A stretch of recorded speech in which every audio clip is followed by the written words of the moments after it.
uap atau siklus Rankine yang menggunakan yang biasanya digunakan pada pembangkit listrik tenaga uap eh, menggunakan fluidanya adalah air.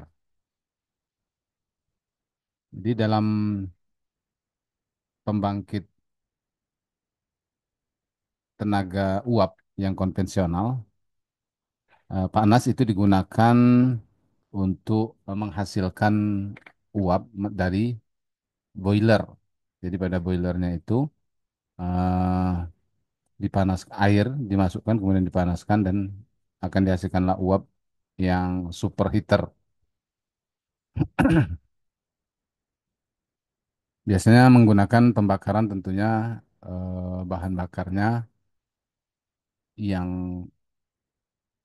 murah, kemudian memiliki panas yang tinggi.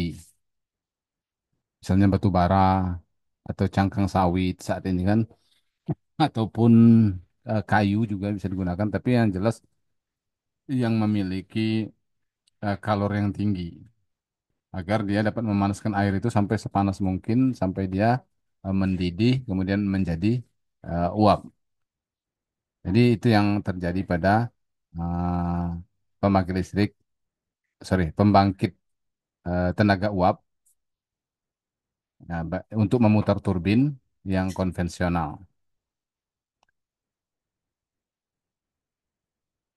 Kemudian untuk membakar apa tadi air tadi sebagai fluidanya itu digunakan bisa juga melalui eh, pembangkit listrik tenaga nuklir. Nah, karena nuklir itu apa itu namanya reaksi daripada uranium itu memiliki panas yang tinggi. Jadi itu digunakan untuk membakar menghasilkan uap pada boiler. Namun kerugiannya tentunya adalah kalau tenaga nuklir eh, reaksi yang panas daripada nuklir tadi itu harus dikendalikan sebaik mungkin. Kemudian proses pendinginannya juga untuk mengendalikan panas yang begitu tinggi itu harus dilakukan dengan baik. Artinya sistem isolasi panasnya harus dibuat sebaik mungkin. Kalau tidak nanti akan menyebabkan panas berlebih dan pembangkit itu sendiri dapat mengalami kebocoran misalnya gitu. Jadi dalam ini ada fluida yang digunakan adalah air, jadi menjadi suatu hal yang penting kita untuk tahu eh, bagaimana air itu diolah di dalam sebuah pembangkit listrik, di dalam pembangkit tenaga gas atau siklus tenaga uap. Pertama adalah drum boiler, boilernya. Dan mungkin dari beberapa adik-adik kan lebih familiar karena di praktek ataupun di perusahaan tempat dia bekerja mungkin melihat secara langsung ya. Tapi kalau saya ini hanya secara teori saja, membaca dari buku dan melihat pun baru sekali dua kali. Tapi ini menjadi perbandingan karena teori yang dibahas di buku juga berdasarkan percobaan-percobaan daripada hmm, boiler ataupun pembangkit tenaga uap yang ada di lapangan sebetulnya. Jadi pada boiler drum atau boiler lah, boleh katakan boiler lah. Eh, kemudian the application of heat cause, jadi penggunaan panas pada boiler tadi menyebabkan convection current, arus konveksi to form in the water contained in the tube. Jadi di boiler tadi kan ada pipa-pipanya ya, pipa-pipa yang mana kalau dipanaskan dia akan pipa tadi mengalir. Ada namanya katanya konveksi. Konveksi ini kan aliran panas melalui fluida daripada air itu sendiri. Aliran, melalui aliran ya. Ada konduksi, konveksi, radiasi kan. Konveksi ini melalui air aliran. Tapi bagaimana kita memasak air di panci itu, dia akan panas semuanya itu karena ada aliran dari yang bawah terus ini berputar dia sehingga semuanya akan menjadi panas. Jadi dalam boiler tadi ada tube namanya. Kalau ini, nah seperti ini gambarnya kan. Tapi penjelasan di atas ya.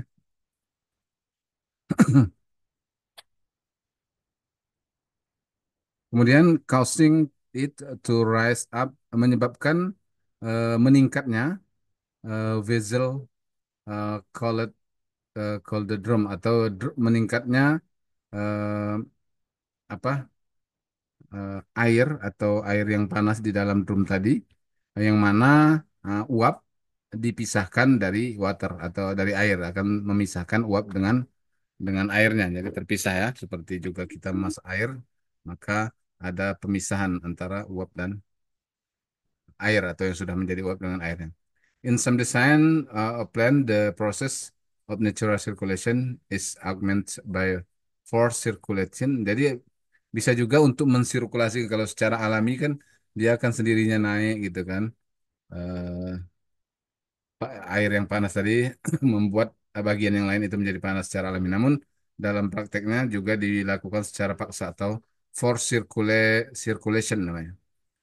Sirkulasi secara dipaksa, atau mungkin menggunakan pemutar atau pompa dan lain sebagainya, sehingga water being pumped, atau air dipompa melalui rangkaian evaporatif. Evaporatif itu rangkaian pipa-pipa kecil itu, rather than allowed to circulate by convection, dan daripada mengandalkan sirkulasi dengan konveksi. Jadi lebih baik dia dipompa, dialirkan secara paksa. While a conventional boiler has only one room, jadi kalau konvensional boiler konvensional hanya memiliki satu drum, kemudian sebuah HRSG, apa HRSG ini?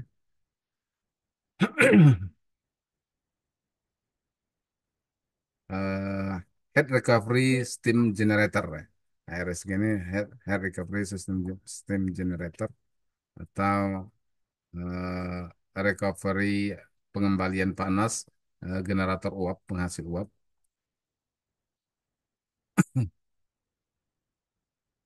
Jadi ini gambarnya, jadi ini boiler yang kita maksudkan tadi.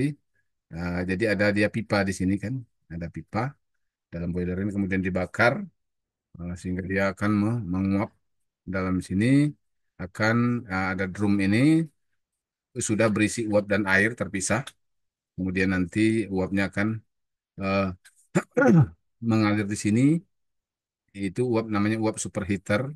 Nah, uap yang sudah sangat tinggi suhunya. Kemudian ada feed water yang dimasukkan kemari.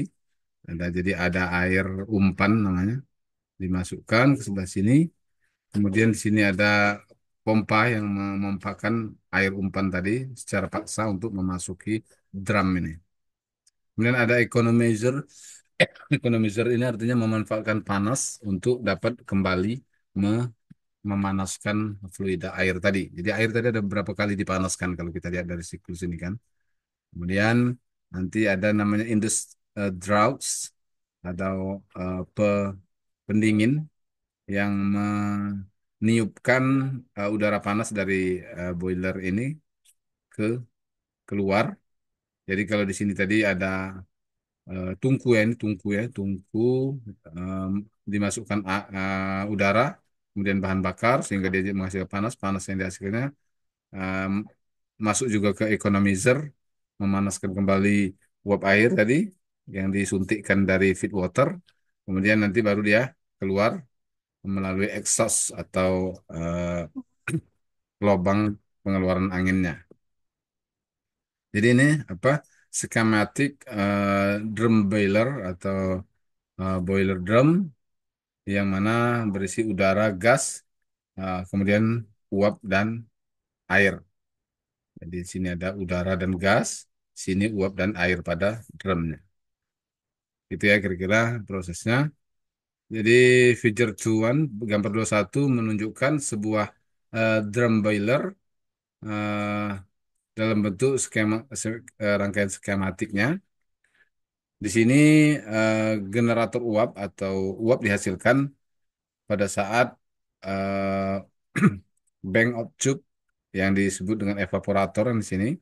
Evaporator yang pipa, pipa bengkok-bengkok yang dipanaskan ini. Jadi air itu di dalam pipa bengkok-bengkok ini kemudian dipanaskan menggunakan bahan bakar sini.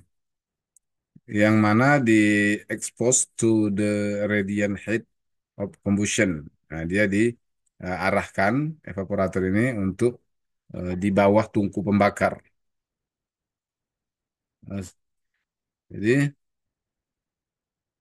akan menghasilkan panas yang membuat air tadi menjadi eh, uap air, uap air pada drumnya. Nih. Kemudian di sini katakan the steam leave the drum. Uap akan meninggalkan drum, kemudian memasuki a bank of tube. A bank of tube ini yang hitam-hitam, yang warna hitam. A bank of tube, ya. Uh, where more heat is taken from the gas, di mana uh, panas akan lebih banyak lagi diperolehnya dari gas hasil pembakaran ini. Ini selalu dia dilewatkan terhadap gas panas supaya dia tambah tambah tinggi suhunya. Gas and the steam superheating it before it is fed to the turbine. Jadi untuk memanaskan lebih memanaskan lagi superheated kepada fluida air ini tadi, uap tadi, agar dia dapat lebih memiliki tenaga atau energi gerak yang tinggi ketika memasuki turbin atau memutar turbin. Jadi kalau ditanyakan kenapa harus dipanaskan berulang-ulang supaya dia memiliki entropi yang tinggi, entropi yang tinggi. Jadi dia makin partikel-partikel uap itu semakin acak dan semakin eh, besar energinya. Seperti itu. Jadi yang terjadi itu digunakan untuk memperbesar energinya.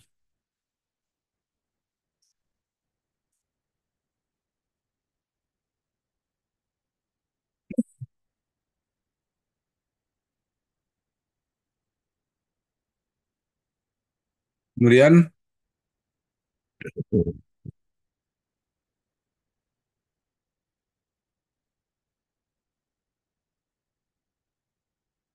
jadi in boiler rather than kemudian setelah flue gas have had left the superheater, they pass over the third set of tube called the economizer. Jadi setelah dia tadi meninggalkan gas yang panas tadi meninggalkan eh,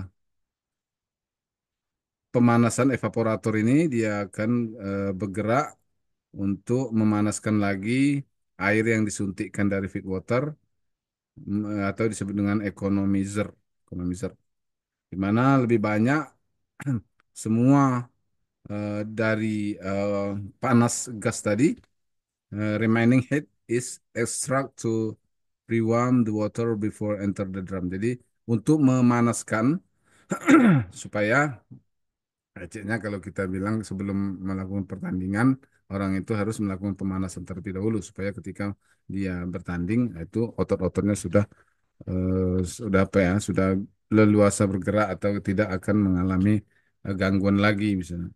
Nah, begitu juga dengan pada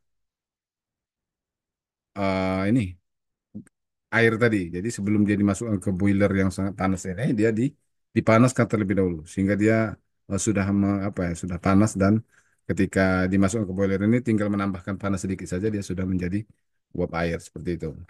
Jadi ini rangkaian yang jelas sekali untuk sebuah sistem boiler yang cukup ekonomi dan cukup efisien karena dari hasil pembakarannya ini dimanfaatkan sepenuhnya sampai dia dibuang keluar. Akhirnya, the last of the heat in the gas is used to warm the air that is to be used in the process of burning the fuel. Kemudian setelah itu katanya, eh, uapnya tadi di apa? Sebentar ya, kita baca. Akhirnya, the last of the heat in the gas. Jadi yang terakhir panas daripada gas yang digunakan untuk memanaskan udara yang digunakan dalam proses membakar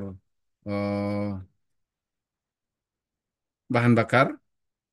Kemudian udara yang dipanaskan ini sebelumnya, yang mana yang tidak dinampakkan dalam diagram ini.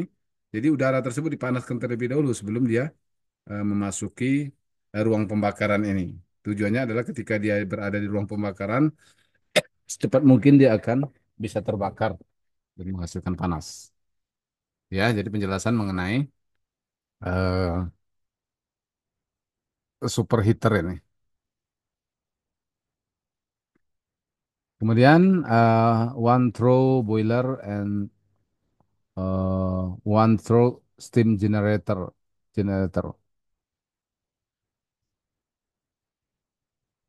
Jadi proses yang one throw steam generators ini air yang melewati eh, air yang melewati dari cairan yang menguap pada tingkat cairan menguap tanpa menggunakan steam drum. Jadi dia tidak menggunakan steam drum ya kalau yang sistem OTSGS ini. Jadi uap meninggalkan ruang pembakaran furnace dinding furnace eh, dipanaskan untuk memastikan bahwa tidak ada lagi air atau tetesan air yang melewati superheater. Jadi dalam superheater ini jangan sampai ada tetesan air lagi. Semua sudah menjadi uap karena apabila itu masih ada tetesan air itu bisa merusak bagian superheater itu. Seperti itu ya. Kemudian di pada drum boilernya peningkatan bahan bakar akan menghasilkan penambahan produksi daripada uap. Jadi kalau makin besar bahan bakar diberikan, maka uap yang terjadi juga akan semakin banyak. Gitu ya. Ini dia skematik diagramnya. Skematik diagram of one stroke boiler. One stroke boiler. Jadi ini yang air itu yang berada dalam pipa yang warna hitam. Kemudian dia nanti dibakar sehingga air yang berada dalam pipa ini akan naik suhunya dan menjadi uap superheater. Jadi di separator ini uap dan air ini dipisahkan. Uap akan naik ke atas, kemudian airnya akan turun ke bawah, kemudian masuk ke storage vessel, kemudian dia akan turun ke bawah, baru nanti akan dipompakan lagi. Jadi dalam turbin atau siklus ini adalah siklus terbuka karena dia dipompakan ke keluar. Ini bentuk daripada eh, siklus. Ini biasanya siklus ini pada apa ya? eh Geothermal. Geothermal seperti ini ada separatornya. Tapi kalau yang biasa, yang steam turbine itu nggak ada separatornya. Jadi ini ada separator, kemudian airnya turun ke bawah dan dimasukkan lagi atau dipompakan ke dalam tanah kalau dalam pembangkit geothermal itu dipompakan ke dalam tanah, mendapatkan panas dari tanah itu, kemudian nanti naikkan lagi ke atas untuk uapnya digunakan menggerakkan turbin gitu.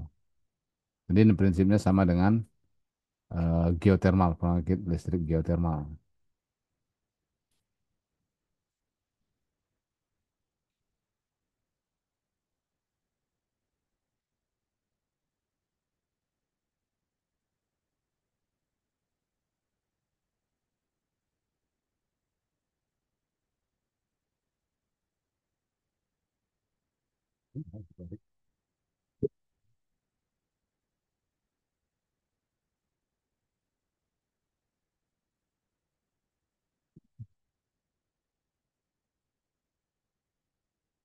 Nah, ini kalau steam turbine,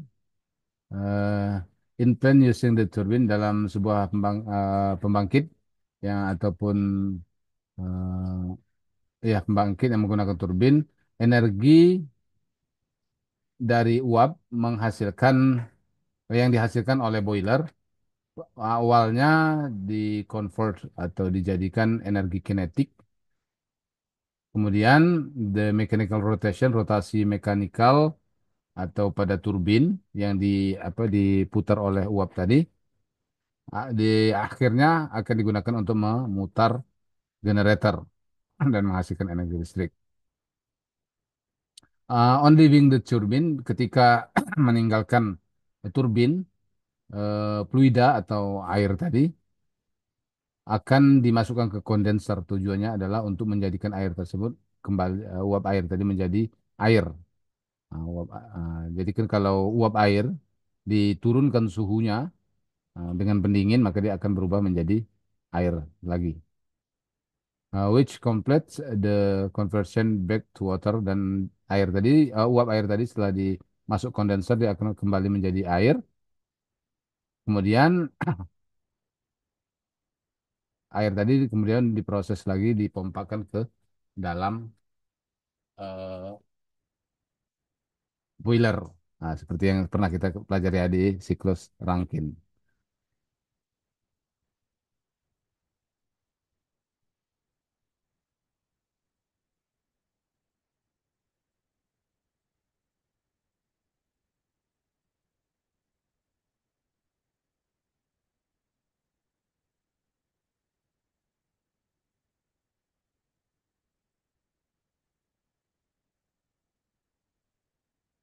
Ini bentuk daripada eh, sudut-sudut turbin uap yang dihembus atau diputar menggunakan uap.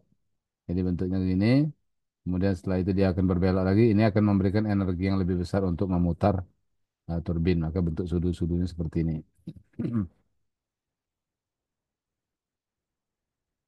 Ini adalah simbol untuk turbin dalam sebuah skematik diagram. Gambar turbin itu disimbolkan seperti ini. Kemudian kerja yang dilakukan dengan reaksi antara uap yang meninggalkan sudu-sudu tadi, kemudian dia akan encounter eh, satu sama lain dengan ini sudu-sudu tadi ya. Jadi setelah dia menggerakkan sudu ini ke arah sana, dia akan menggerakkan lagi sehingga apa gaya yang dihasilkannya itu jadi lebih lebih banyak atau lebih besar lagi.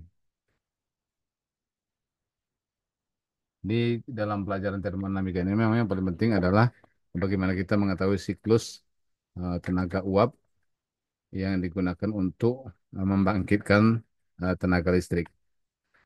Jadi yang ada di pembangkit listrik itu kan sudah jelas adalah turbin yang digerakkan oleh uap yang dihasilkan oleh boiler. Kemudian boiler itu dipanaskan menggunakan bahan bakar seperti batu bara. Namun mungkin sekarang ini karena batu bara sudah menjadi hal yang eh, dianggap tidak energi hijau, maka sekarang ini steam turbin ini juga sudah mulai akan ditinggalkan nantinya. Terkecuali mungkin ada teknologi baru yang bisa digunakan di mana tidak ada lagi menghasilkan polusi daripada turbin ataupun pembangkit listrik tenaga uap ini. Jadi ini yang perlu ada dipelajari bagaimana proses daripada sebuah turbin uap. Hmm, Tentunya untuk lebih pahamnya lagi, silakan adik-adik baca, kemudian pelajari siklusnya ini sebenarnya untuk lebih memahamkan lagi sebagai satu siklus yang penting dalam sistem pembangkit listrik tenaga air. Kemudian di sini juga ada bahan bakar, kemudian udara, kemudian ada juga gas yang terjadi pada siklus pembangkit listrik tenaga uap atau siklus uap ini.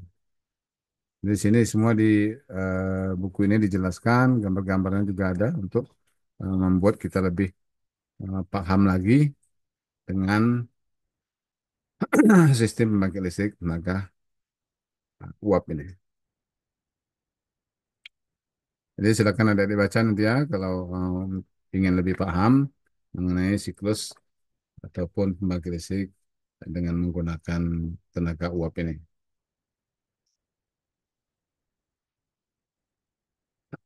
Oke, saya kira sampai di sini. Ada yang perlu tanyakan? Silakan kalau ada yang mau tanyakan.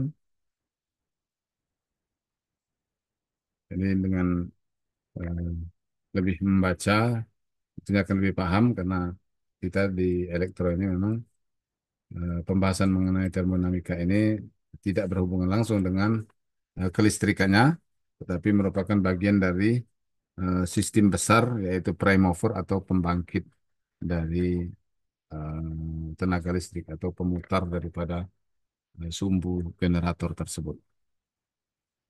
Oke, ada yang mau tanyakan mengenai siklus pada pembangkit listrik tenaga uap ini? Kalau nggak ada, ya udah kita cukupkan sampai di sini. Silakan adik-adik pelajari nanti. Boleh nanti saya kirim ini kalau untuk mau membaca, tapi ya dibaca lah ataupun bahan-bahan yang lain lah yang bisa Anda gunakan untuk memahami eh, s- siklus daripada pembangkit listrik tenaga uap ini.